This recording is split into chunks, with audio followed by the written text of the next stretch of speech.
네, 강의 시작하겠습니다. 이렇게 큐 사인 받고 하다 보니까 매시간 인사를 드리고 있어요.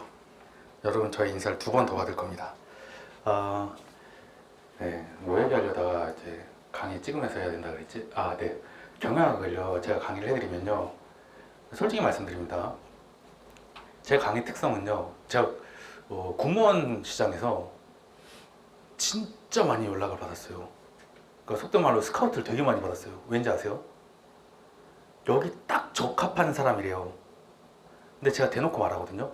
제가 강의를 어떻게 하냐면요, 저 그냥 마구리로 후려쳐갖고 해요. 무슨 뜻이냐면요, 전 다 알아요. 솔직하게 그냥 터놓고 얘기를 하는 거예요. 여러분, 지금 제가 이거 그 과학적 관리론 이야기를 하는데요, 과학적 관리론이 과연 제가 말한 게 다일까요?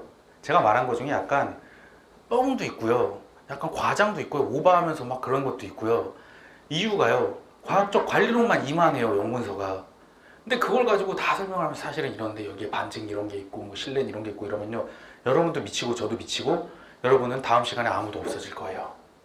그래서 전 시험에 나오는 걸 가지고 여러분 이해하기 좋게 약간의 스토리를 만들어서 전달을 계속하고 있는 거예요.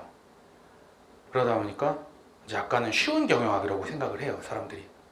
그리고 이제 저 친한 교수님들은 저를 경멸하죠. 현역에 있는 학교 교수님께서 저를 불렀는데, 동지야 너 여기서 뭐하니? 그래서 저 강의를 합니다. 그러니까 막 웃어요. 야 네가 뭘 한다고 강의를 해? 그래서 무슨 강의? 그래서 제가 가만히 있다가 말을 못 하겠는 거예요.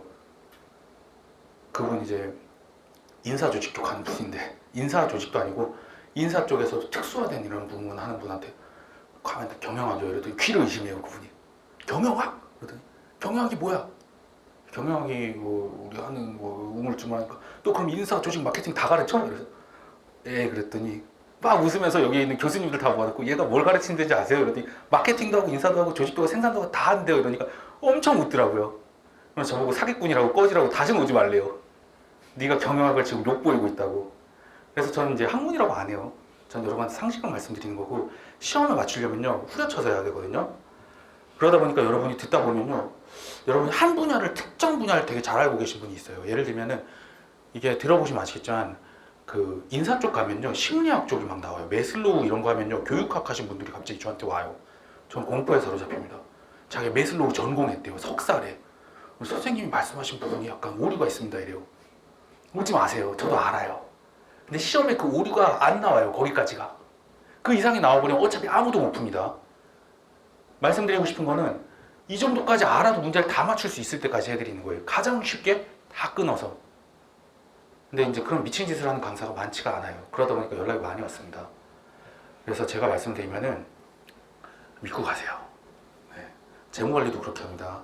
재무관리 뭐 블랙숄즈 모형 이런 거 있거든요. 그거 증명하는데 석사 한 학기가 다 들어가요. 어떤 또라이 같은 사람이 그걸 화장실 벽에다 써놓은 걸 봤는데, 벽 여기서 시작해서 여기 끝까지 한 다음에 마지막에 끝에서 FIN, 핀에 딱 써놓고 끝내거든요. 그래서 저 보면서 얘는 변비 걸렸겠다는 생각이 들더라고요. 그 정도의 과목이 그 시험에 나와버려요. 그럼 우리는 마구리로 후려쳐서 외우는 수밖에 없습니다. 제일 외우기 쉬운 방법을 제가 지연해서 말씀드릴 거예요. 여러분 지금 사기꾼이 입 터는 걸 듣고 계신 거예요, 사실은. 근데 어쨌든 간에 점수 오르면 그만이잖아요. 여러분 경영 박사 할 거 아니니까. 그래서 믿고 가주세요. 나중에 가면 막 지트 이야기야, JIT라고 있어요. 얘기하면서 막 도요타가 쓰레기고 뭐고 막 이러는데, 저도 도요타 사고 싶었는데 돈 없어서 못 샀습니다. 일본 차라고 욕먹을까봐 못 사고. 네, 그 약간 좀 제가 과하게 얘기해도 그렇구나 라고 외우는데 도움만 받으시면 됩니다. 자, 그래서 테일러도 전 쓰레기처럼 말했죠. 막 사람을 갈아놓고 하면서 포드 가면 포드가 완전 양아치로 변해요. 엄청 욕하면서 가르칠 수도 있습니다. 그러나 포드도 훌륭한 사람입니다. 자, 어쨌든 그래서 이야기를 다시 시작을 할게요. 와이프가 잡소리 하지 말라는데 좀 걱정돼서 여러분이 좀 이상하게 생각할까봐 미리 좀 밑밥을 깔았습니다. 자, 다시 들어가서 이야기를 할게요. 이제 서블리까지는 했고요. 페이올의 일반 관리론에 대해 이야기할 거예요. 페이올은요, 페이올이라고도 하지만 여러분이 이제 용어 보면요 이름을 이상하게 쓰는 경우들이 있어요. 어디선 파요리라고도 해요.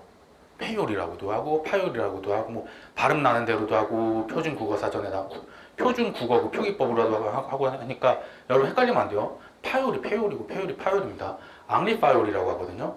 대충 느낌이 오시지 않으세요? 앙리 파요리라 그러면 얘는 프랑스예요. 뭔가 이렇게 앙리란 이름 들으면 알잖아요. 미국에서 엄청나게 막 포드가 인기를 끄니까, 포드가 아니라 테일러가 막 인기를 끄니까 뭐 인류 노동자를 막 조져가지고 뭐 생산량을 늘리고, 그래서 돈도 뭐 서로 윈윈해서 생산자는 노무비가 낮아서 저노미로 좋고, 노동자는 노동자대로 월급을 많이 받아서 좋고, 완전 야 양쪽 다 땡큐인 이런 상황이 발생했다, 대박이다 이런 얘기를 막 듣더니 바다 건너 프랑스에서 그 얘기를 듣고 앙리 파요리라는 게 아저씨가 이거 우리도 한번 해봐야겠다 라고 생각을 합니다. 우리도 한번 해봐야지 라고 생각을 해서 이제 앞에 나와요. 아까 얘기했던 것처럼 앞에 이제 제 단 위에 서서 인사팀 직원하고 와서 이야기를 해요. 너 이제 받아 적어. 그리고서 여기서 제일 잘하는 인류 노동자 한번 나와보세요. 이러니까 또 여러분 순진하게 이제 박수 쳐줘야지, 칭찬 하나 보다 이러고서 나오고, 이 친구 보고 한번 작업을 해보세요. 그러니까 인사팀 직원이 막 받아 적어요. 또 이번에는 뭐 서블리 기호로 했다고 칠게요. 막 눈 돌아가는 거 하고 막 그래스 하는 거 하고 막 표시를 하는데 애들이 막 박수 치면 와 대박이다 진짜 잘한다 이러는데 얘가 속으로 비웃는 거예요. 이 멍청한 원숭이들, 너네도 이제 시달림을 당하면서 노예처럼 더 많이 생산하고 더 많이 일을 할 거야 바보들아 이러면서 피식 웃는 거예요. 근데 제가 마지막에 의미심장한 말을 한마디 합니다. 자 그럼 다 됐습니다 이러고서 다 했죠 그러더니 딱 보면서 인사팀한테 야 너네는 인류 인사팀 직원 없니? 물어보는 거야. 얘는 사색이 되는 거죠. 왜? 아니 이게 이전까지는 테일러 아저씨는 생산직 애들만 가지고 했는데 이제 인사팀까지 조직했다는 소리잖아요. 일반 관리론이라는 건 그런 겁니다. 이전에 테일러는요 생산하는 생산자들만 가지고서 조졌는데 일반직까지 다 잡아 족치겠다는 거예요. 조금 뭐 이렇게 과격한 표현 쓰더라도 이해해 주세요. 페이올은 그래서 이제부터 저의 장기가 나옵니다. 장기는 아니고 좀 이상한 걸 할 거예요. 페이올은 왜 페이올인지 아세요? 생산직만 패는 게 아니라 다 패서 페이올입니다. 여러분 창피하고 부끄럽고 그렇죠. 제가 앞에서 이런 얘기하는 거 듣는 것조차도 여러분들 시험장 가면 다 패서 페이올 이러면서 여러분들 그렇게 풀 거예요. 경영학 수 없습니다. 네. 매칭하셔야 됩니다. 페이올의 특징은 생산직만 패는 게 아니라 다 패서 페이올입니다. 네. 그래서 테일러는 여기 쓰여있죠. 생산직 위주지만 페이올은 일반 관리직까지 모두 다 분석을 합니다. 그리고 이 중에서 제일 중요하게 생각하는 건요 경영 관리 직능이에요. 관리직을 제일 중요하게 생각을 합니다. 그러다 보니까 일반 관리론이라고 이야기를 해요. 일반직까지 다 패는데 그 중에서 관리직을 정말 중요하게 생각을 해서 일반 관리론이라고 한다라고 생각을 하시면 될 것 같고요. 그 다음에 세부 내용도 한번 하고 들어갈게요. 네. 여기 보면요 깊게 들어가면은 이런 내용들이 있습니다. 기업의 고유 직능이라든가 14가지 일반 관리 원칙이라든가 이런 게 있는데요. 여러분들 일반 관리론 일반 관리 원칙이 내 14가지를 다 외우세요라고 하면 여러분이 미쳐버릴 수도 있어요. 그러기에는 여러분은 뭐 핸드레일인지 그런 이상한 그 말도 안 되는 국어 있죠. 그걸 하셔야 됩니다. 국어 제가 문제 풀어봤는데 다 틀렸어요. 국어가 이거보다 훨씬 중요한 것 같아요. 경향 빨리 맞추고 그거 하셔야 돼서 제가 이런 거는 어느 정도 이제 가이드라인만 좀 드릴게요. 일단은 고유직능부터 한번 말씀을 좀 드려볼까요? 고유직능은요 6가지가 있거든요. 기술, 영업, 재무, 보전, 회계, 경영관리 직능 6페이지입니다. 의의는 이제 그런 얘기예요. 페이올은 모든 사람들 다 팬다. 생산직만 한 게 아니라 모든 경영 전반에 대해서 다 분석을 했다라고 하고, 아까 얘기한 것처럼 관리활동 되게 중요하게 생각했습니다 라는 게 의의고요. 고유직능에서는요 요거는 혹시 상식선에서 나올 수도 있어서 한번 말씀드려볼까요? 가정, 국가, 기업 등 모든 조직에서 중요한 부분이라고 이야기를 했어요. 경영관리 직능은. 네. 이게 페이올은요 그 탄광이었나 그 광산 운영자였어요. 근데 그렇기도 하지만요 나이 들어서 은퇴하고는 뭘 했냐면요 강사로서 일했어요. 관리 직능이 얼마나 중요한지를 얘기하면서 꼭 그렇거든요. 얘네들은 강사들은요 입 터는 게 버릇이라 가지고 처음엔 경영자들만 대상으로 하다가 이게 시장이 안 되니까 가정도 이렇게 관리를 하고 국가도 관리를 하고 수신제가 뭐 치고평천하고 이런 것처럼 가정도 관리를 잘해야 되고 국가도 잘해야 되고 기업도 잘해야 되고 관리의 중요성을 막 널리 퍼뜨리는 이런 관리 전도사가 돼버린 거예요. 그래서 가정, 국가, 기업 등 모든 조직에 대해서 강의를 하고 다녔다 정도로 알아두시면 됩니다. 시험 문제에서 이런 게 나올 수도 있어요. 시시콜콜한 거지만 그렇게 보시면 되고 1, 2, 3, 4, 5, 6이라고 해가지고 있는데요. 나머지 다 읽어보시면 이해 갈 거예요. 기술직능이라 그러면요. 네, 기술직능이라 그러면 생산, 제조, 가공 맞죠? 기술이 이제 생산하고 제조하고 가공하고 똑같은 거죠. 생산. 우리 영업 같은 경우 판매하는 거니까 판매하고 교환해주고 AS 하는 것들. 재무직능은 재무라는 건 뭐라 그랬어요? 재무는 두 가지입니다. 이따가 나중에 아주 나중이지만 재무할 건데 재무는 돈 땡겨오는 거예요. 결국 돈을 빌려오거나 그걸 투자하거나 빌려온 돈을 이게 재무예요. 여기 맞죠 그럼? 근데 4번 이상한 말이 나옵니다. 듣도 보도 못한 얘기가 나와요. 보전직능이라는 게 나옵니다. 재산과 종업원의 보호. 그 앙리페올이 활동하던 이 시기에는요 어떤 정도의 세상이었냐면요 내가 막 물건을 이렇게 만들어 가지고 가고 있으면요 갑자기 도적들이 나타나 가지고 총도 아니야 막 칼로 푹푹 찌르고 막 그걸 가지고 도망치는 시대였어요.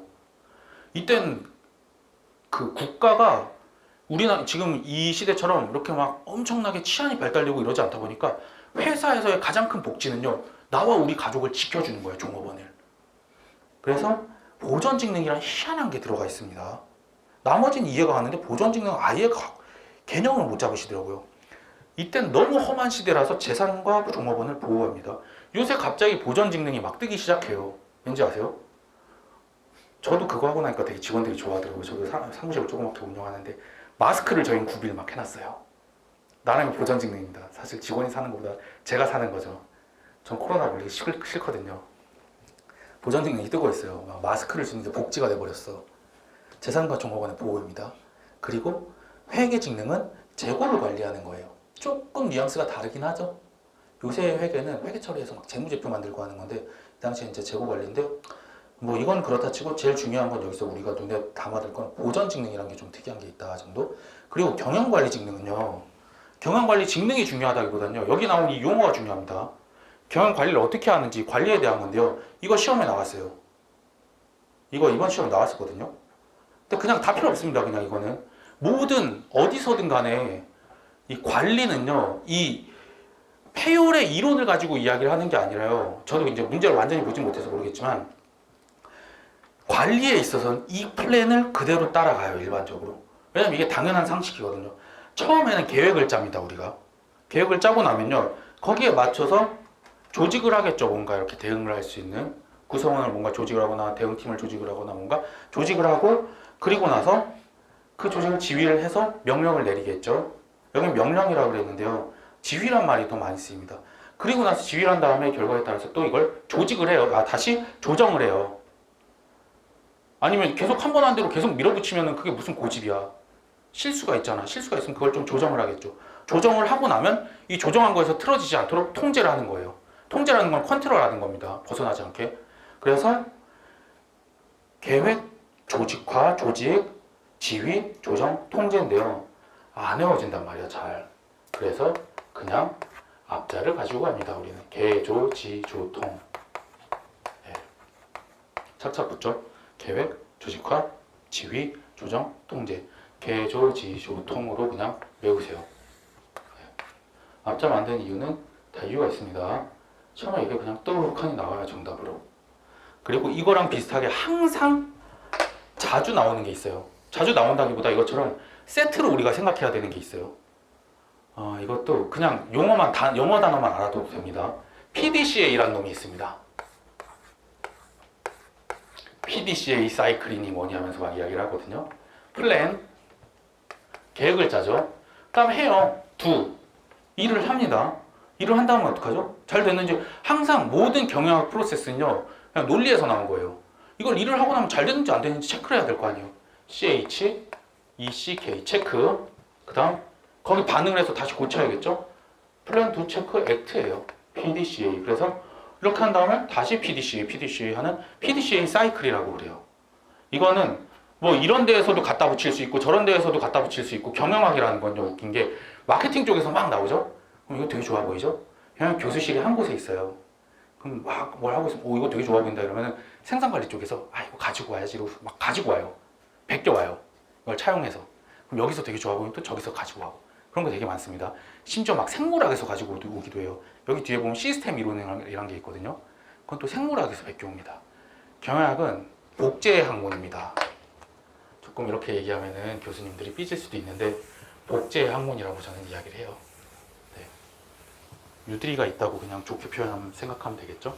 그래서 PDCA에 대한 것도 한번 이런 게 있구나 정도 생각해 주시면 되겠고요. 네. 14가지 일반 관리 원칙도 한번 말씀을 드리는데요.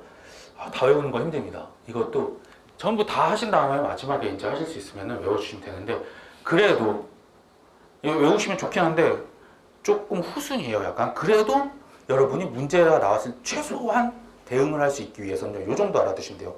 자, 한번 읽어볼게요. 그리고 뉘앙스 우리 가지고 하자는 거예요.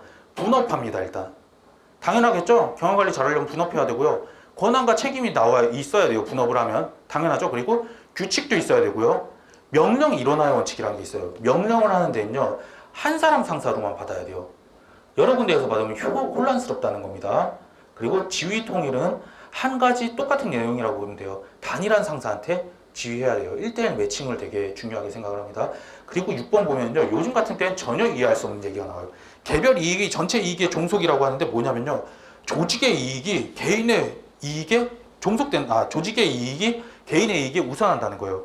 이 문자 그대로 개별 이익의 전체 이익의 종속은요, 나의 이익이 전체 이익에 종속된다는 거예요. 전체가 우선시 된다는 겁니다. 읽다 보면 무슨 느낌이냐면요, 그냥 한 문장 한 단어로 표현이 돼요. 전체주의적인 성격, 전체주의적인 성격이 있습니다. 근데 이게 여러분 읽다 보면은 그런 느낌으로 보면 거의 다 이해가 갈 거예요. 그리고 공정성 같은 거 되게 중요하게 여겨지고요. 뒷장 넘어가서 한번 볼까요? 그럼 6번까지 했으니까 종업원 보상 오케이. 공정하게 보상해야겠죠? 그러다 보니까 11번에 공정성의 원칙이 있겠죠? 집권화 계층화 질서의 원칙, 요것도 당연한 얘기죠. 근데 마지막에 마지막은 아니고요. 12번, 13번에 조금 희한한 말이 나옵니다. 12번은 약간 염두에 좀 두시면 좋을 것 같아요. 고용 안정이 중요합니다. 네. 전체주의적인 성격이 있고 관료제의 성격이 좀 강하다 보니까 고용 안정에 대한 부분이 보장이 돼야 된다라고 이야기를 하고 있고요. 13번은요, 여러분이 보면서 진짜 안 외워질 거예요. 왠지 아세요? 이건 애시당초 잘못된 얘기예요.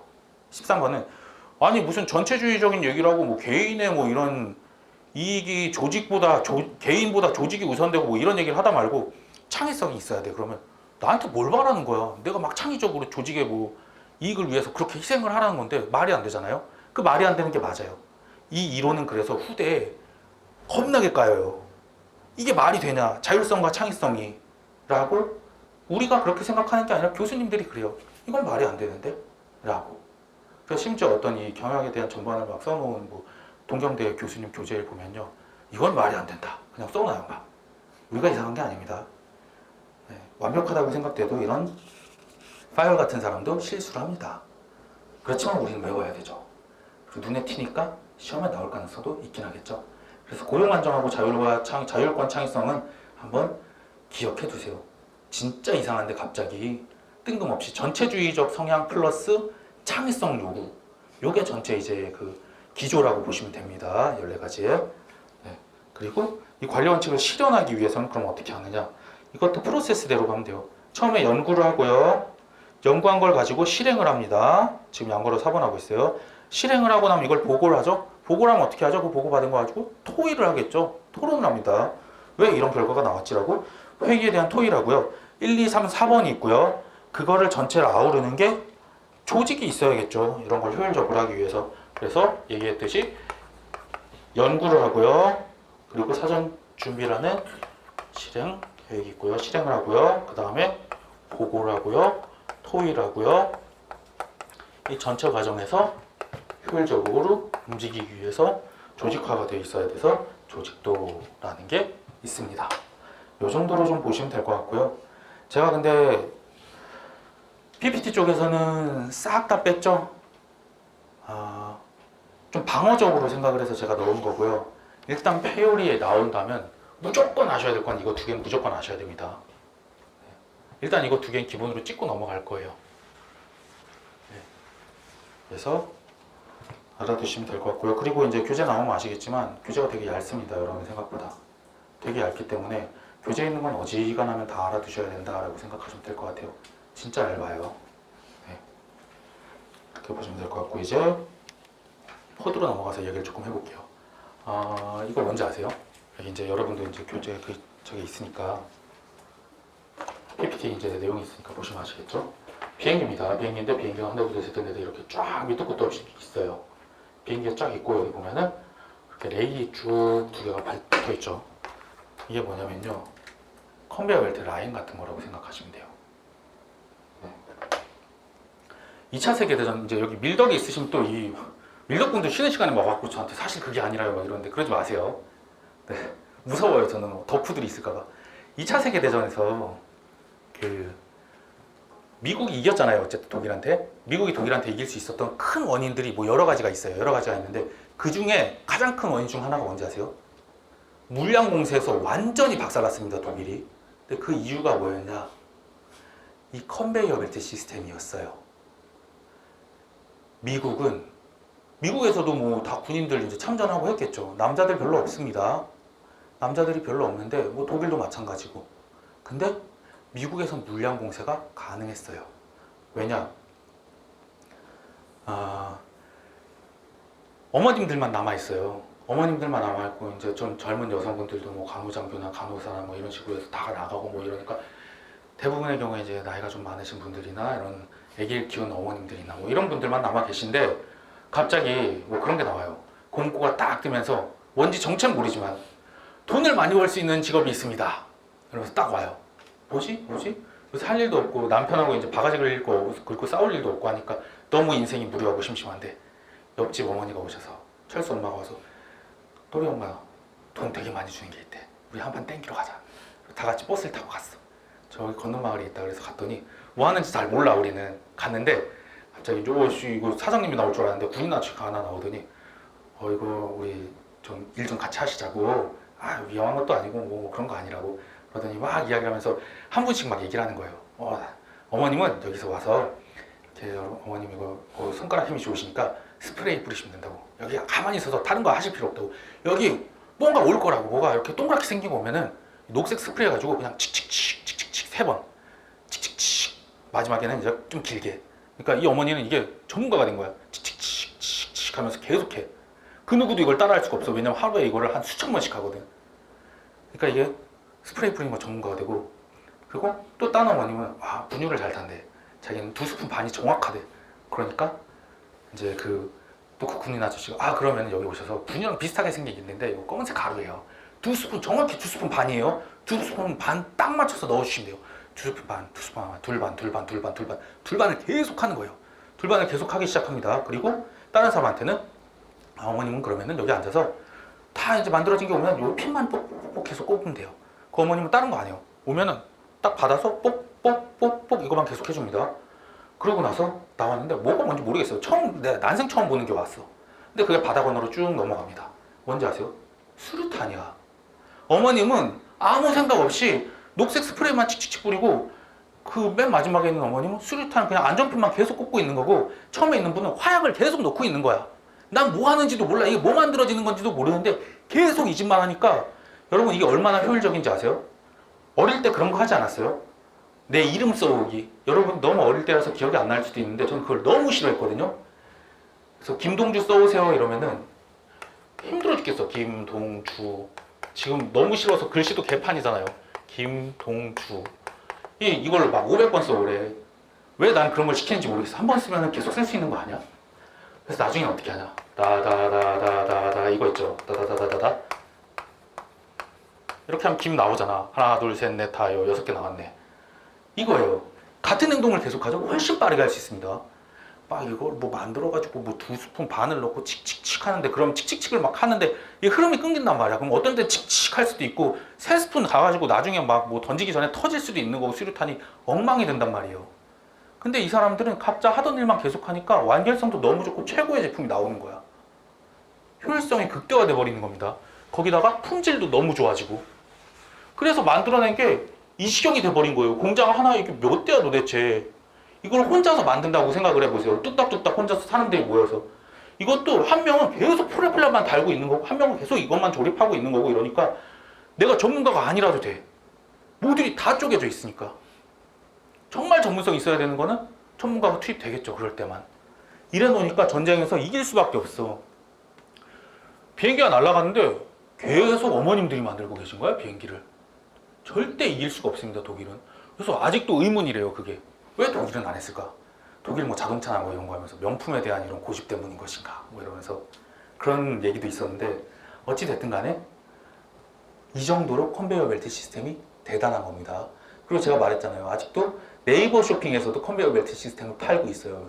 이게 뭐 1, 2년 지난 것도 아니고 100년, 100여 년이 지나간 건데도 거의. 근데도 팔고 있는 거예요. 그 정도로 효율적인 겁니다. 그리고 여기 모던 타임즈 보면은 나오는데 여기 사람이 가만히 앉아 있으면은 계속 이렇게 넘어오는 거잖아요, 물건이. 그럼 나는 계속 망치질만 하는 거예요. 그래서 여기 모던 타임즈, 지금 일단 이거 알아두셔야 돼요. 모던 타임즈란 영화가 나왔다는 건 뭔지 아세요? 이쯤 되면요, 계속 제가 비인간 얘기를 했잖아요. 이게 끝판왕을 달리다 보니까 예술하는 사람들까지도 이건 아니야 라고 해서 비판을 하기 시작한 겁니다. 이 시점이 끝이에요. 포드 이후에는요, 와, 이러다가 다 죽겠는데? 이런 생각이 들어서 인간에 대해서 좀 고민을 해보자라는 얘기가 나오기 시작해요. 포드, 왜냐면 여러분도 최근에도 막 있고 많아요. 컨베이어 벨트 시스템에 조금만 졸다가 팔 막 들어가죠? 그럼 이건 어떻게 할 수가 없어요. 팔 잘리는 거야. 팔이 들어가면 다행이지, 머리 들어가죠? 그럼 죽는 거예요, 그냥. 뉴스에도 아직도 많이 나옵니다. 근데 어쩌겠어요. 이만큼 효율적인 거 아직 못 찾았어. 그래서 계속 하고 있는 겁니다. 최대한 안전장치를 만들어 가면서. 그러다 보니까 너무 많이 죽으니까 이렇게 모던 타임즈라는 데서도 영화가 나오고 여긴 이런 게 나와요.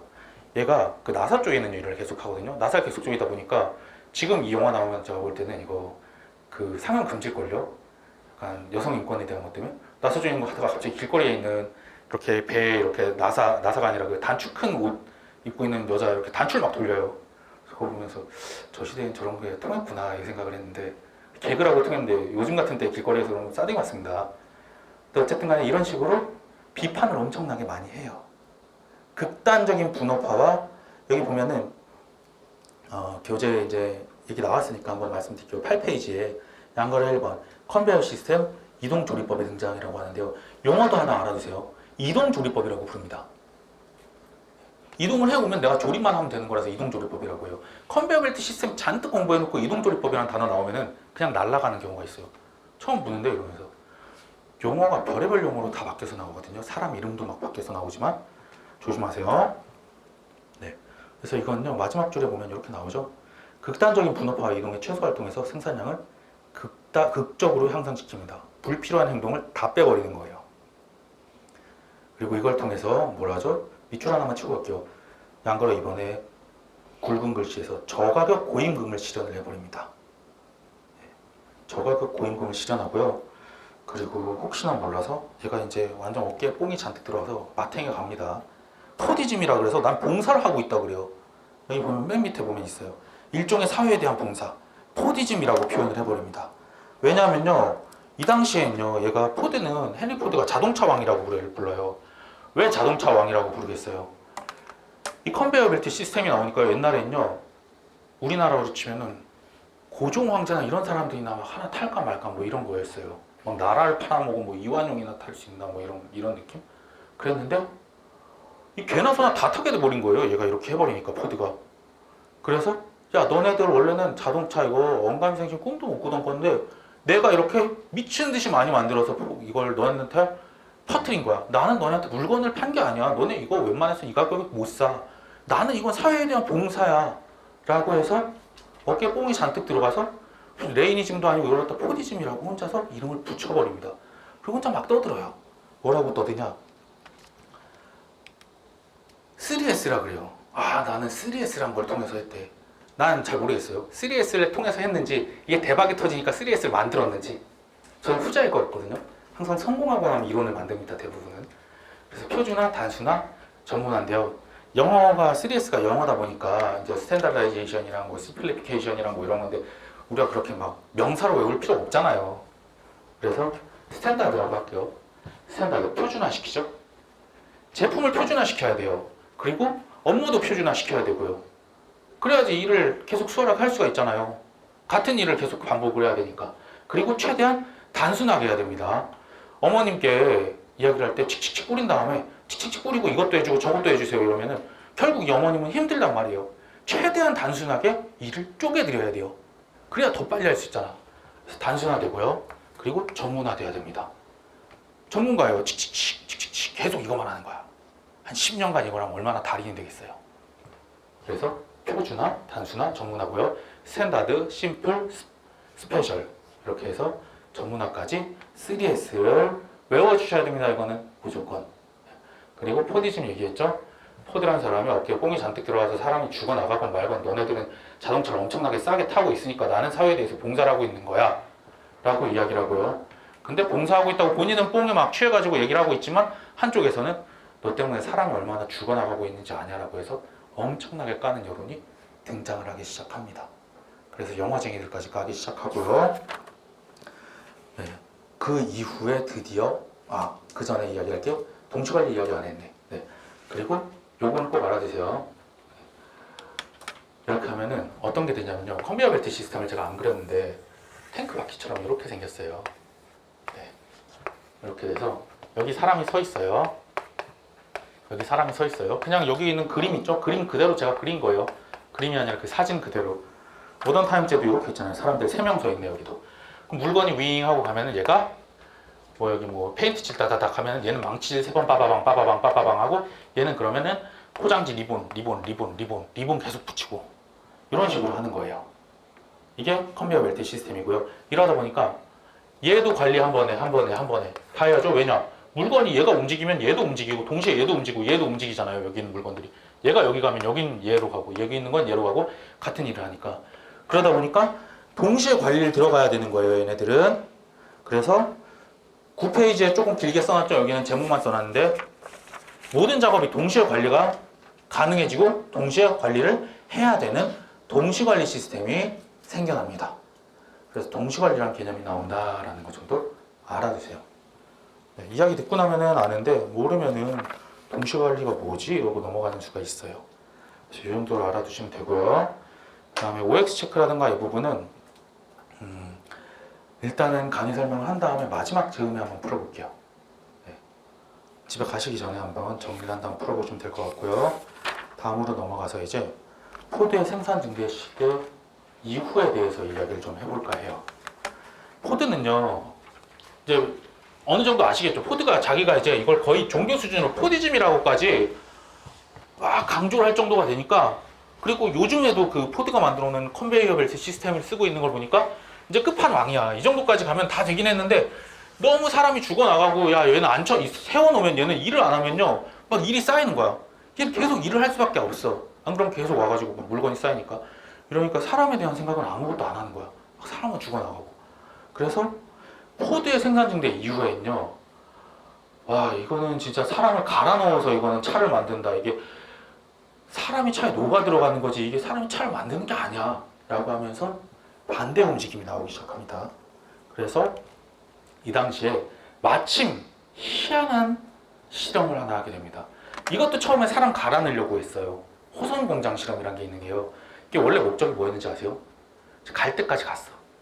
여기 여러분이 이제 호선 공장이라고 하면요, 이 공장에서 여러분이 작업을 시키면서 어디까지 지금 실험을 해보냐면요, 이 조명이 밝기가 어느 정도여야 여러분이 더 많이 생산을 하는지, 조명 밝기까지 이제 연구를 해가면서 여러분한테 쥐어 짜내려고 그러는 거예요.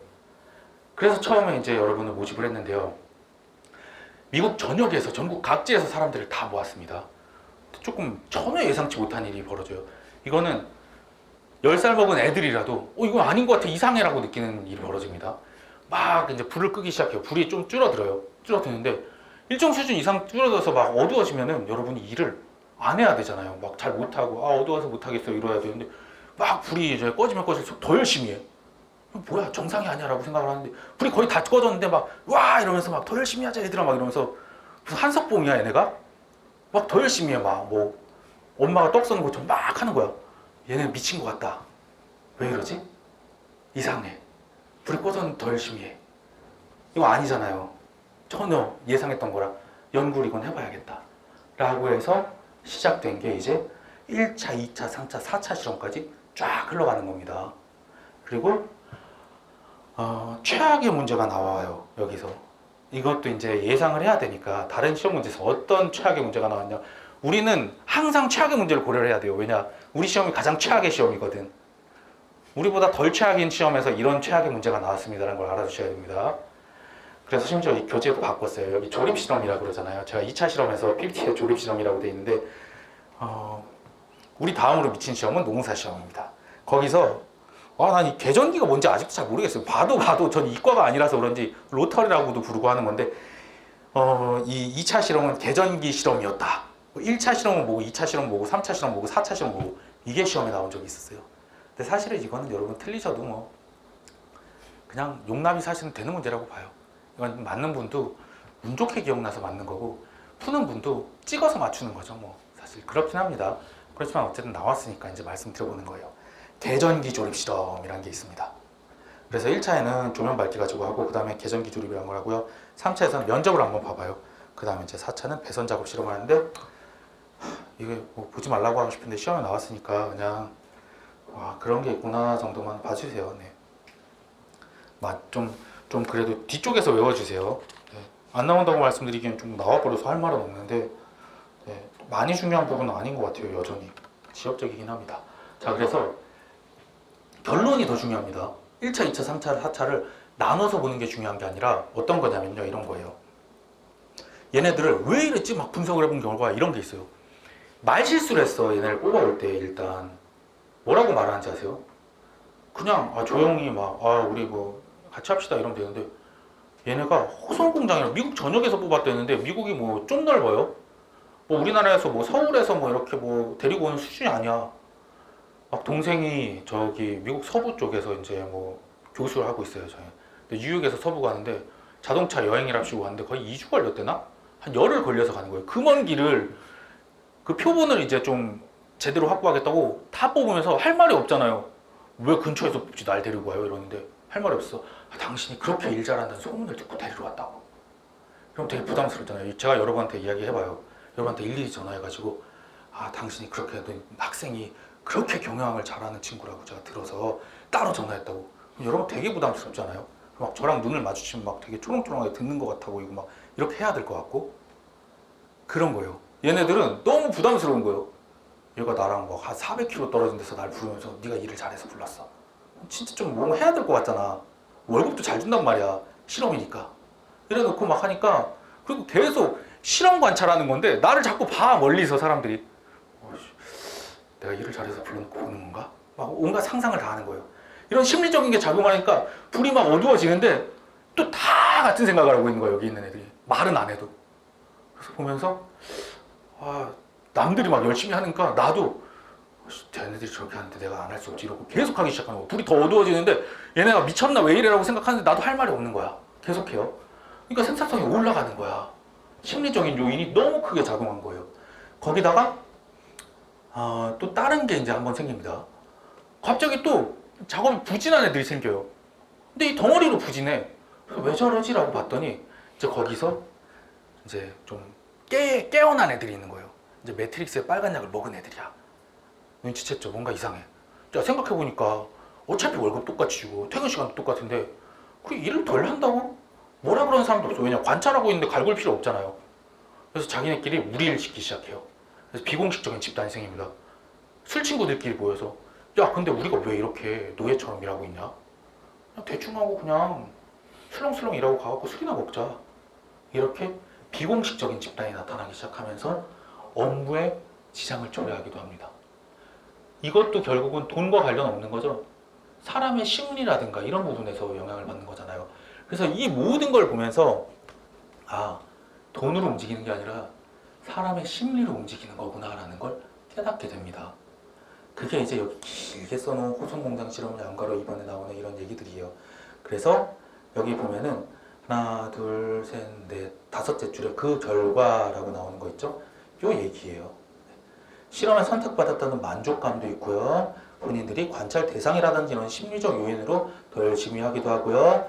그리고 내부에서 자체적으로 비공식적인 집단이 형성돼서 분위기에 영향도 미쳤고요. 뭐 이걸 잘 활용했으면은 비공식 집단이 서로 간에 경쟁이 붙어서 더 열심히 했을 수도 있는데 어쨌든 여기서는 조금 태업을 하는 분위기로 가긴 했습니다. 네, 이렇게 호선 공장 실험을 통해서 아 이게 사람이 돈만 가지고 움직이는 건 절대 아니구나라는 걸 다시금 확인을 합니다. 이전까지는 어렴풋이 아 나는 돈 받아도 워라밸이 좋아 이런 애들이 있긴 했는데 확실히 깨닫게 되는 거죠. 그리고 이를 통해서 이제 하버드에서 이야기를 합니다. 나름대로 제일 권위 있는 학교에서 이야기를 하기 시작하죠.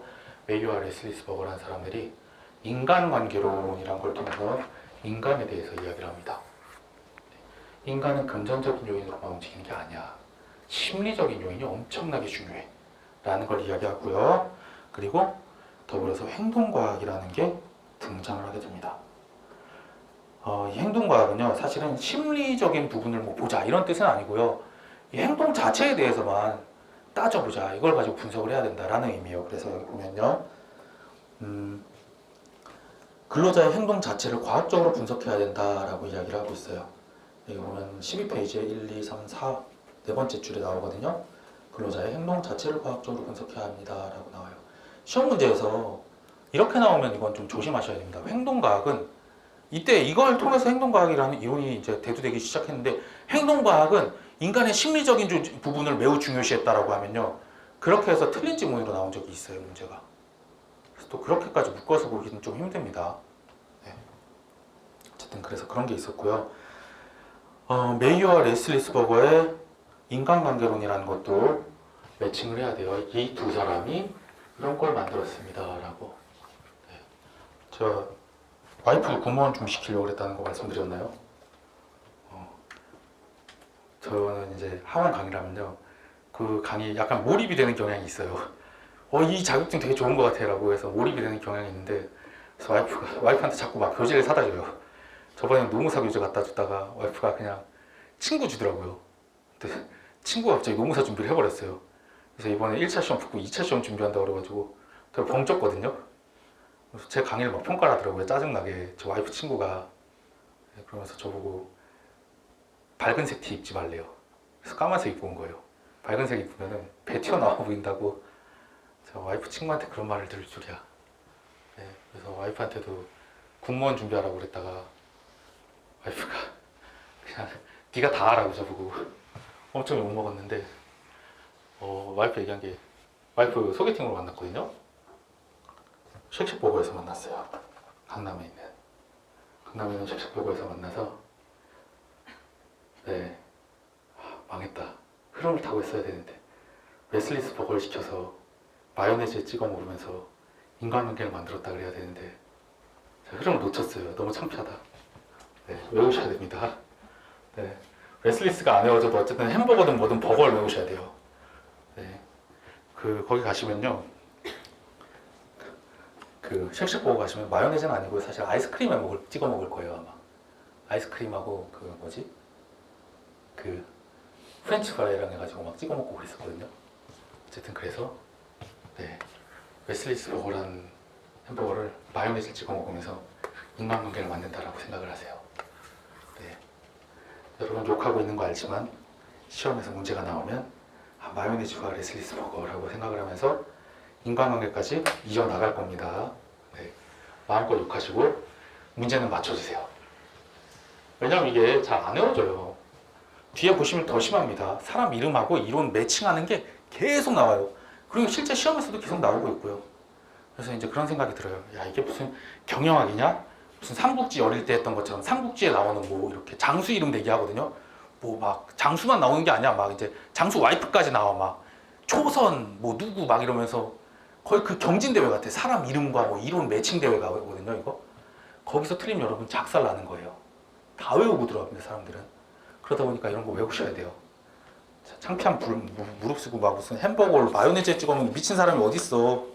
네, 그렇지만 그렇게 해서 인간관계를 다져야 된다는 거 말씀드리고요. 다음에 뭔가 점점 행설수설하니까 빨리 넘어가겠습니다. 1차 실험하고 2차 실험하고 3차 실험하고 4차 실험이 있는데 세부적인 내용을 한번 읽어보시면 될 것 같아요. 그냥 네, 좀 그래요. 이건 1차는 실패한 거였죠. 조명 실험하다가 원래는 쥐어짜내려고 좋은 조명, 밝은 딱 최적의 조명 하려다 실패한 케이스고요. 2차 실험은요. 대전기 조립하는 거 관련한 시험이었는데요. 네, 아까 얘기했듯이 주목받고 있다는 거라든가 이런 것들이 반영이 됐다는 거. 그리고 3차 실험 같은 경우는요, 면접을 했는데요. 불만 사항이 뭔지 이렇게 물어봤는데요. 이건 이런 내용이 들어가요. 실제와 다른 오해일지라도 내가 불만이라고 느끼면은 그게 실제로 이제 작업에 영향을 미치는 거잖아요. 그래서 오해를 하든 뭐를 하든 간에 실제 느끼는 게 중요하다라는 거예요. 네. 그리고 4차 실험 같은 경우는 뭐 배선 작업 실험에서 전응률 집단을 대상으로 한 건데 이게 그거였죠. 비공식 집단 애들이 마지막에 깨달은 거예요.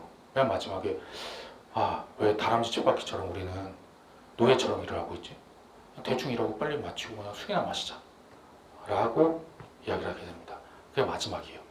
이렇게 생각하시면 될 것 같아요. 마지막에 이렇게 비능률의 이런 사람들이 나오고 비공식 집단이 나오면서 이제 실험이 개판으로 올라가면서 그만두게 됐다 정도로 생각을 해주시면 좋지 않을까. 4차에서 그래서 이런 애들이 나옵니다. 비공식 집단이. 네. 그렇게 보시면 될 것 같고 35분이거든요 거의. 저희 한 45분에 시작했었나요? 한 10분만 쉬고 그러면은 10분 쉬고 그 다음 시간에 이제 또 버틀람피의 시스템 이론에 대해서 한번 조금 해보도록 하겠습니다. 혹시 궁금한 점이나 이런 거 있으시면은 오셔서 얘기해 주세요. 네, 잠깐 쉬겠습니다.